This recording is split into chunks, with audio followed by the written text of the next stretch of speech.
Kadang-kadang tak boleh tahan tu dengan puak-puak pelang ni. Puak-puak jenis berkawan dengan setan ni.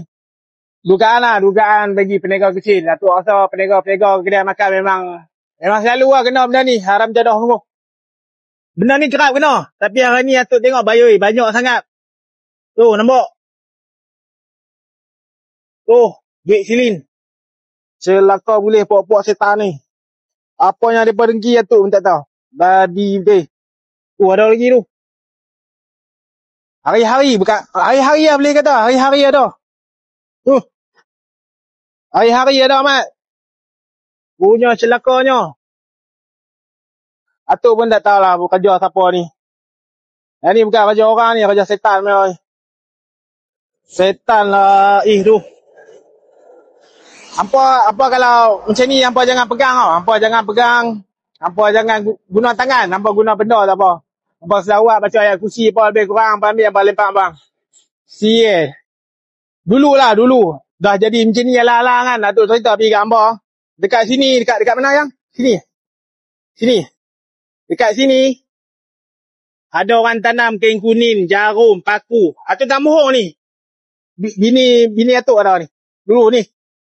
Mereka tanam barang kat ni. Punya pelak habis. Atas meja ni. Ni. Nak beritahu gambar ni. Atuk menega dulu. Penuh tik ni. Tik orang. Ni atas meja ni. Mereka lumak tik.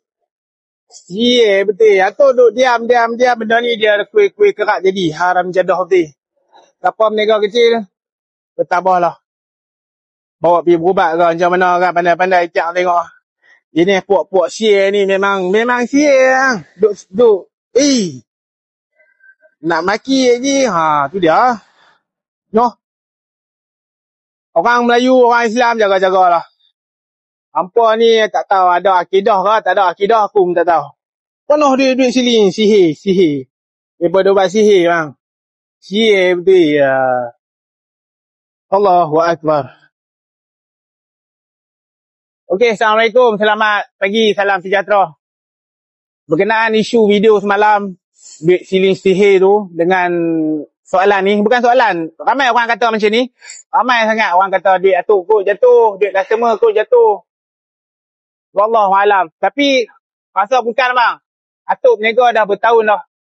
Dan benda ni dah bertahun dah berlaku. Cuma semalam Atuk tak boleh hilang sabang lah semalam. Dia jadi marah sangat. Pasal apa tak tahu. Tu yang Atuk buat video. Dan banyak komen Atuk tengok. 90% komen peniaga-peniaga kita semua kena macam ni. Allahu Akbar.